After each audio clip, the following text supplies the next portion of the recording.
Hello and welcome to my channel. I'm Beth and today I'm delighted to join in on a collaboration with a different group of creators than I usually work with. I was invited by Tiffany of the channel Tiffany's Tiny Things to join in on an anime-themed doll collaboration, along with Tiffany from Lady Dynamite Creates, Sasha from Starlight Dream Dolls, Steph from Stefu Doll, and Eric from the Hatter Dolls. Please be sure to check out each of their videos today to see their versions of characters from awesome anime series such as Demon Slayer, Revolutionary Girl Utena, The Apothecary Diaries, and Windbreaker. When I was asked to join this collaboration, I immediately chose a character from my to-do list, a female villain from one of my favourite anime shows, Himiko Toga from My Hero Academia.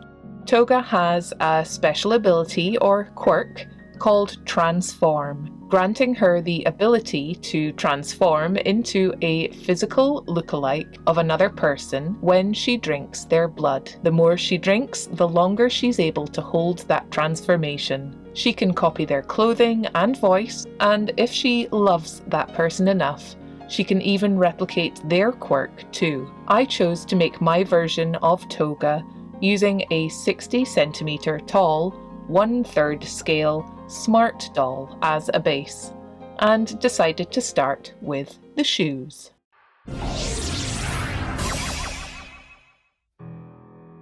I had a few problems right out of the gate with these shoes because I tried to print the pattern on my thermal printer from my mobile instead of having it wired directly to my computer. I wasn't able to adjust the scale it printed at, so the pattern came out way too big. Luckily, since I'm using a pair of 3D printed soles and shoemaking lasts, which were a gift from Barb at Enchantarium, I was able to use their video where Barb drafted this loafer pattern as a guide to draft my own. I covered one of the lasts in masking tape and drew in the seam lines to create the shape I wanted. I could then cut along the lines to separate the template pieces and stick them onto paper.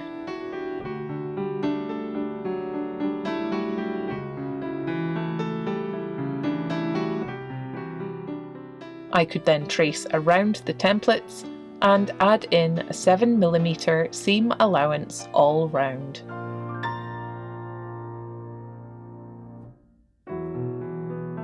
I cut my template pieces and decided to use some fairly thin dark brown fake leather for my upper pieces.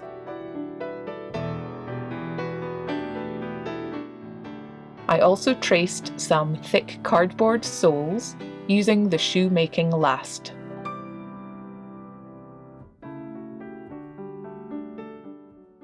I would then use a strong adhesive to glue down some of the seam allowances and black paint to cover the soles.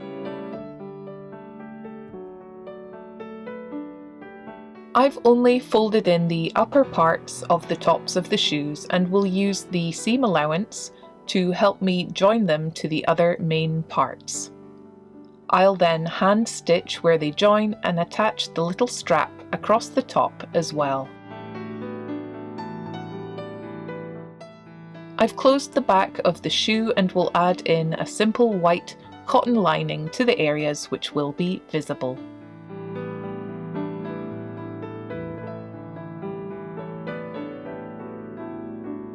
I've lightly stuck the cardboard sole to the bottom of the last and have stretched the shoe upper over it too. I'll use a strong adhesive again and will pinch and pull the seam allowance around to the bottom of the sole.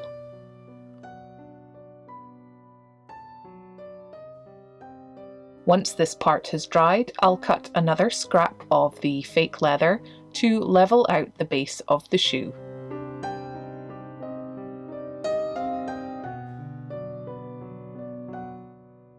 I can then simply push the glued sole into the 3D printed bases.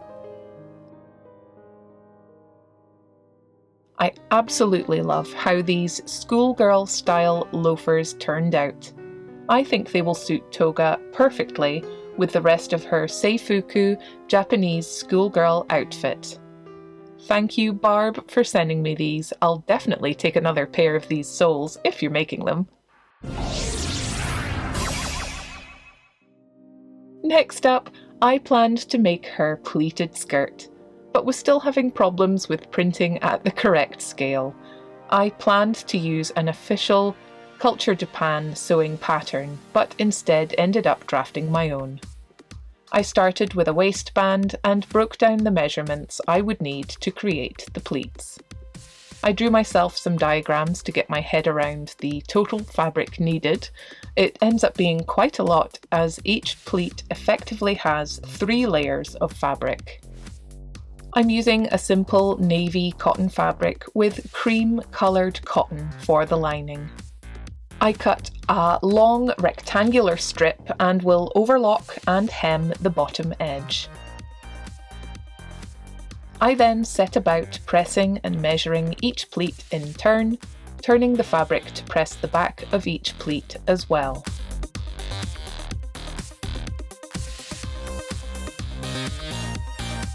I used a wooden clapper after each iron press to remove the heat quickly and leave a very crisp fold. As I pressed in each fold, I tried to angle the overall curve of the skirt gently.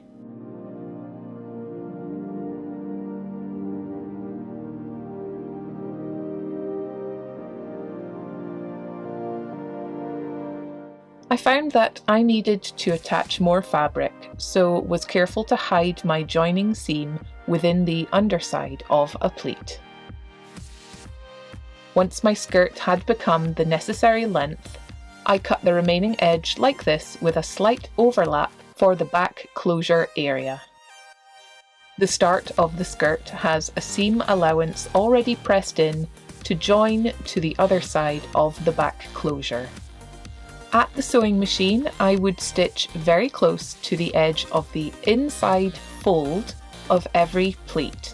This really helps the skirt to hold its shape.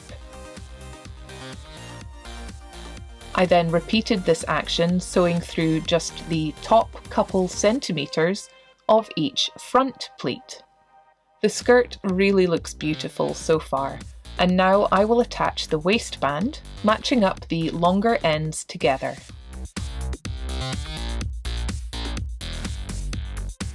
I'll pin and stitch along the waistline.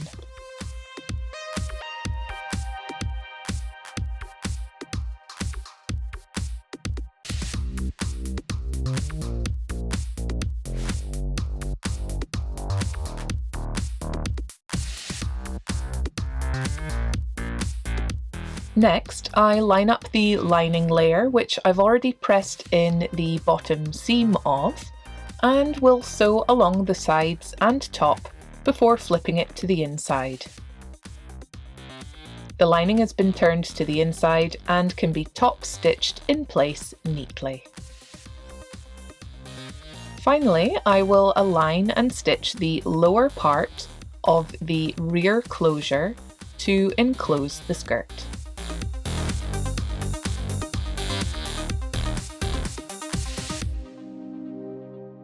This has left me with a super neat back closure with an overlap, leaving me space to install a nice snap fastening.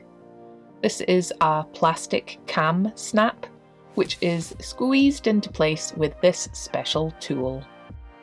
Here, Toga's knife pleat skirt is completed, and I think it looks just fantastic. To complete the lower half of her uniform, I need to put together some knee-high socks in a matching stretchy dark blue fabric. I already have a Smart Doll ankle sock pattern that I had made, so I simply measured the doll's calves and extended the pattern directly onto the fabric. I fold and hem the top edges of the socks first, then fold them right sides in and hand sew along the long edge using a back stitch to allow them to stretch a little. Things are really starting to come together, so I'll tackle her cardigan next. I drafted my own pattern again, using an existing shirt pattern as a starting point, elongating it and changing the neckline shape as I needed it. I recycled an old cardigan of my own to use because the colour and the weight of the fabric was just perfect. I'll be able to reuse the ribbed cuffs and hem, trimming them down to scale to finish off the raw edges. For the front opening of the cardigan, I think I'll cut a strip of the main fabric and double it over to create a nice edging for the buttons to be sewn onto. The construction is simple. First I join the shoulder seams and then insert the sleeves. As a side note, I recently saw someone using tear-away stabilizer when sewing doll clothes, which looked very effective, so I thought I would buy some to try myself. It's perfect for these lightweight jersey or knit fabrics, which are prone to being swallowed by the machine. I also bought some water-soluble stabilizer to try out as well. The length looks fine so far, so I moved on to adding the edging pieces to the front closure, taking care to hand stitch the overlocked seam allowance lightly into place.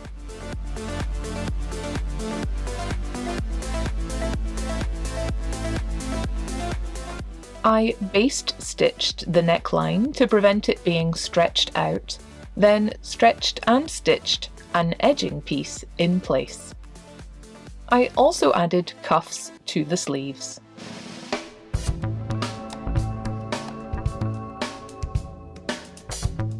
Next, I was able to fold and pin the sides of the cardigan, right sides in, before stitching down the side seams.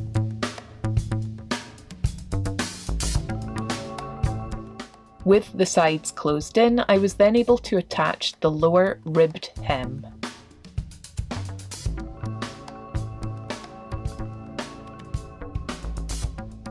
I also hand-stitched the lower hem seam allowance into place, and then looked out some size-appropriate buttons for the front. I think most of these I've collected from random shirts over the years.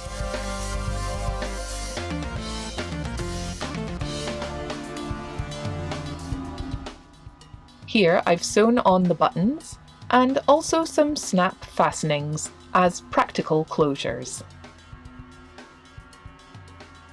I decided I wanted an opening for the Smart Doll stand to be able to plug into the back, so I stitched in a buttonhole with the sewing machine. One way I was taught to open up a buttonhole is to insert a pin across the end of the opening and use a seam ripper to split it open. The pin should stop the seam ripper from going too far by accident. The sailor-inspired Japanese seifuku must have its iconic collar.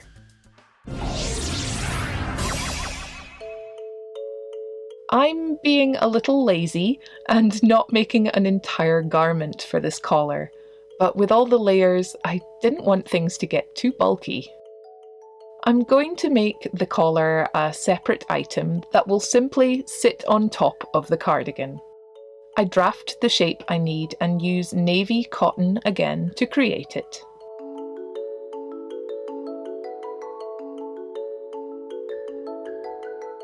I draft a little pointed shape for the piece underneath and will attach it like this. Once turned right side out, I can then carefully add the 2 rows of white ribbon trim, affixing them with fabric glue. Here my cute collar is finished and I try it on the doll for size. Unfortunately, the neckline of the cardigan interferes a little with the collar, so it has to be tucked under so it doesn't show from underneath. It's not a big deal though, and at least I can always use this cardigan with other outfits. To finish off the collar, I need to make the red necktie that we see peeking out from underneath it. William, move your head! Look at the size of that boy's head. I cut out a pointed lozenge shape from red cotton and hem the edges with water-soluble quilting tape before stitching in place. I make 2 of these shapes and will gather them in the middle before joining with a separate red strip of fabric. I use a running stitch across the middle to help gather up the fabric. Again, I'll only be making the part of the scarf that is visible to avoid excess bulk.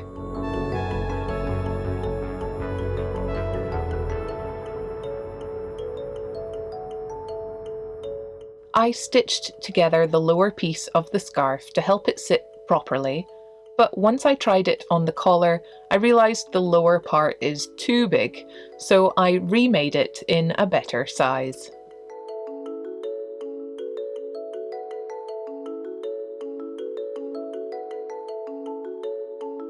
I pin the red scarf in place before fabric gluing from the underside. I also put together a little pointed piece to stick to the back of the collar, to imply that the red scarf goes all the way round.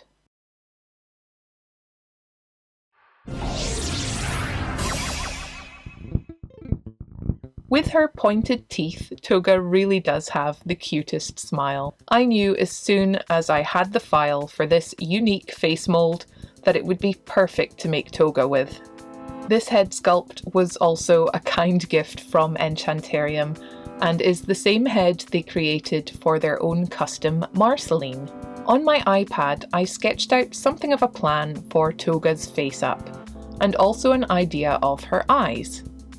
I still need lots more experience with Smart Doll face-ups, so this is just a rough guideline. This head was 3D printed in resin and should be easily modified with my Dremel.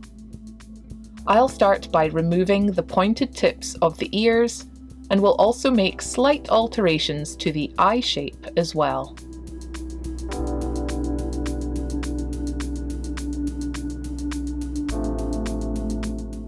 Once I was happy that the eyes better resembled Toga, I used a soft sponge-backed sandpaper to smooth the surface of the face. I washed and then colour matched the head to the cinnamon body with acrylic paint, then prepared the head for painting with a couple layers of Citadel matte sealant. I started by painting the inside of her mouth before sketching in her eye and eyebrow shapes using watercolour pencils.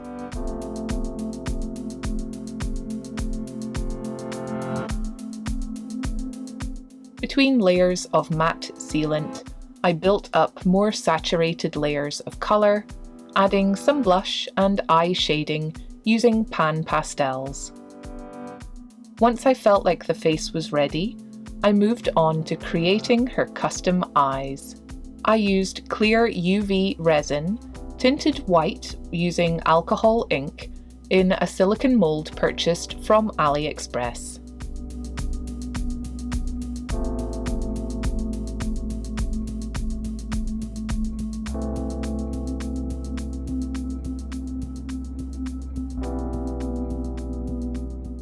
The mould has deep indents for the eye's iris, which I decided to fill, once cured, with more UV resin. This gave me a flat surface to hand paint her oval, more graphic-looking irises onto.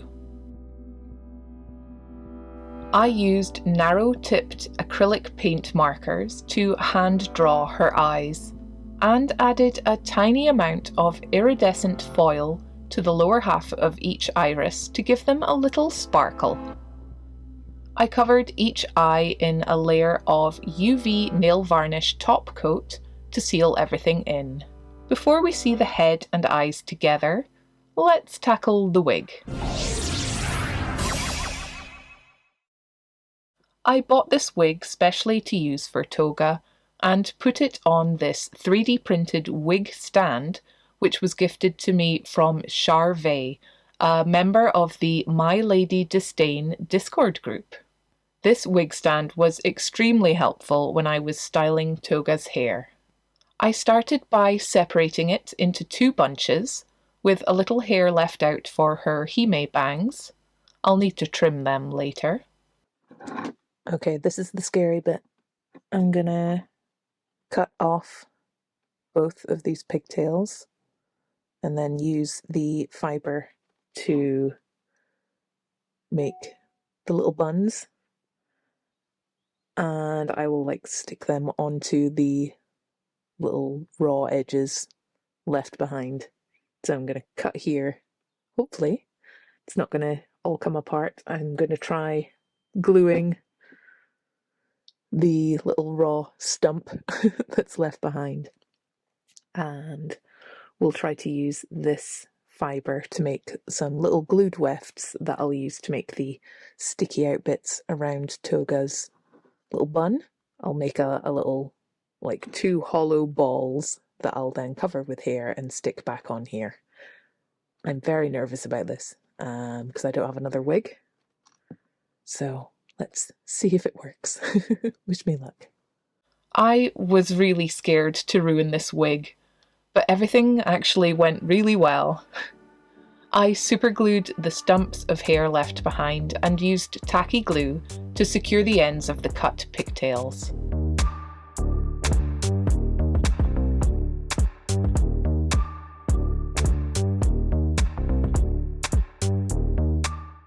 Once dried, these wefts could be peeled off the glass I glued them to and trimmed down for use.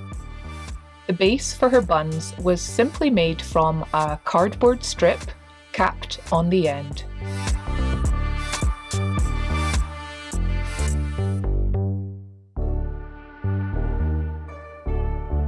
I wound similar coloured yarn around this cardboard base to round out the shape, and then repeated the same motion with small sections of hair.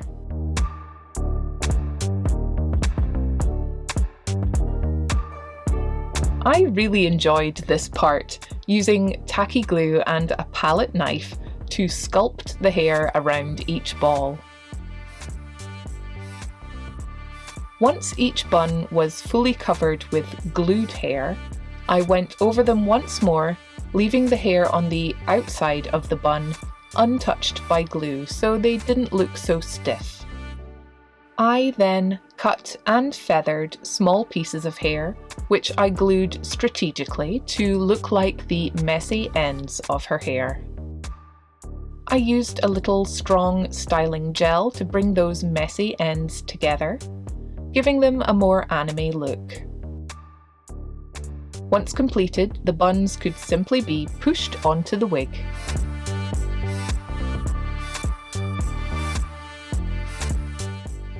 I'm really excited to see all these separate pieces together, so let's slap these eyes into place. Doesn't she look amazing? I think her eyes look really close to how they do in the anime. Well, now that her uniform and head is taken care of, we only have her villain accessories to put together.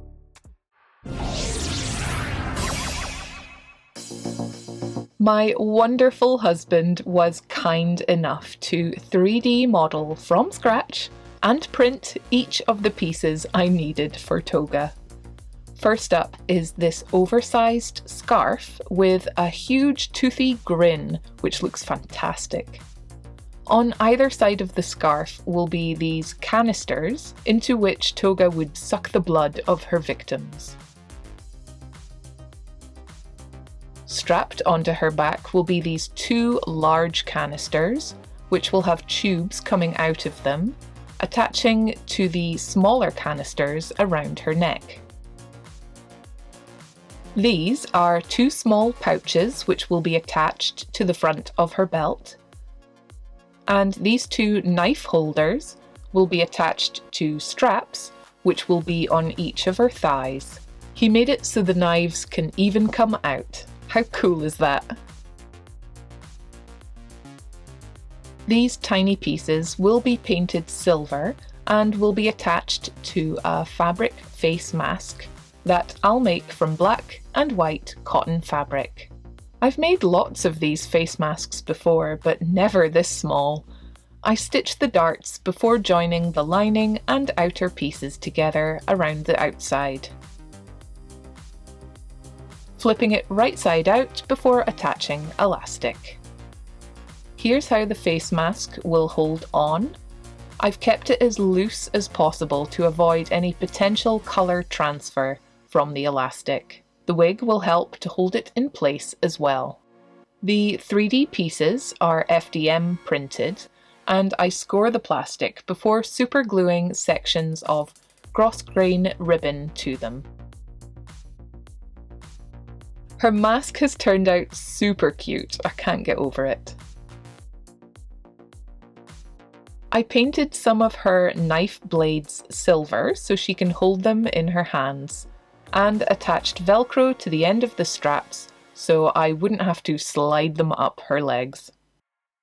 I used these Scooby strings, just plastic tubes, to connect the canisters on her belt to the ones by her scarf, and attached a functioning buckle to the front of her belt. And with that, all of her accessories are ready. Before we see the final shots, I wanted to also show this adorable duffel coat that I received for my birthday from my mum. Thank you. It turns out it will be perfect as an additional outfit option for Toga because it looks very close to the one she wears in the show. While I make a simple felt scarf to go with her coat, let me welcome and thank the newest members of my Patreon, Asa, Malika B, and Siri. Thank you all for your additional support on Patreon. Thanks also to my fellow collaborators, Tiffany's Tiny Things, Lady Dynamite Creates, Starlight Dream Dolls, Steffu Doll, and the Hatter Dolls. Please be sure to check out their videos, which will be linked in the description below, and leave us each a like and comment to let us know what you liked most about our projects. Let's see the final results.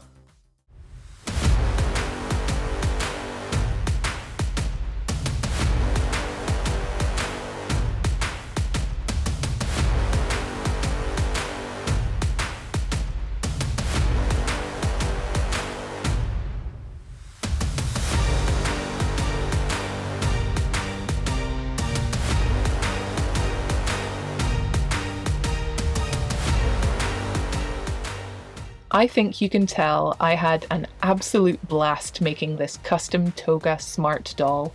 I'm a big fan of anime and manga, and I have a few other characters earmarked to create in the future. Let me know what your favourite anime is in the comments below, and if you've watched or read My Hero Academia. I read all the manga, and I'm eagerly awaiting the next new anime series. Thank you all so much for watching. Please look out for each other, and I'll see you again soon. Bye!